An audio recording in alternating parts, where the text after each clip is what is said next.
Sa iba pang mga balita, kumusta naman ang Land Transportation Office o LTO sa hamon ng Department of Transportation o DOTR na pabilisin ng 3 araw ang paglalabas ng mga bagong plaka ng mga sasakyan. Susubukan anila na sa pag-issue pa lamang ng sasakyan ay may kasama na agad itong mga plaka.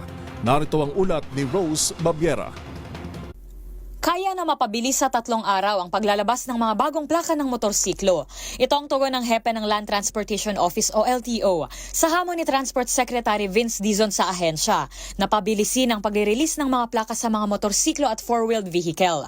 Sa panayam sa 2x2 ni Assistant Secretary Vigor Mendoza, sinabi nito na sa ngayon, tumatagal ng 5 araw ang pag-i-issue ng plaka ng LTO. Pero susubukan aniya ng ahensya na paglabas pa lamang ng sasakyan ay may plaka na ito. Ito ani ang pinag-uusapan at pinagpaplanuhan nila kasama ang mga dealer at manufacturer ng mga plaka noong nakaraang taon pa na inaasahan ng maimplementa ngayong taon. Kung wala nang problema, we will do a pilot run, siguro 1 or 2 dealers. Tapos kung maganda ang naging resulta, kung pero pa kami kailangan i-adjust, pero pagka maayos na, then we can propagate it nationwide. Para naman tama naman si Secretary Vince, we can do something better than what we have done. Dito, i-a-advance ang pag-allocate ng mga plaka sa mga dealer. Kailangan pa ani ang ayusin ng accounting at inventory management. Ngunit ito ay mga backroom concern lamang na kakayanin naman ng ahensya. Sa Marso, may i-introduce rin ng LTO na tracking system para sa mga motorista kung saan nila pwedeng i-track ang proseso ng kanilang mga plaka. Dito pwede ring mag-request ang motorista na i-deliver ito sa kanilang bahay.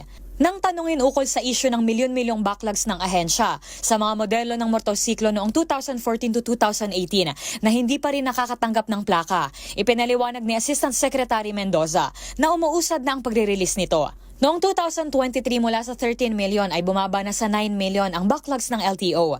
At bagamat nagkakaroon ngayon ng issue dahil sa delayed na budget, tiniyak naman ng hepe na lahat ng backlogs ay maihahabol na mai-release ngayong taon.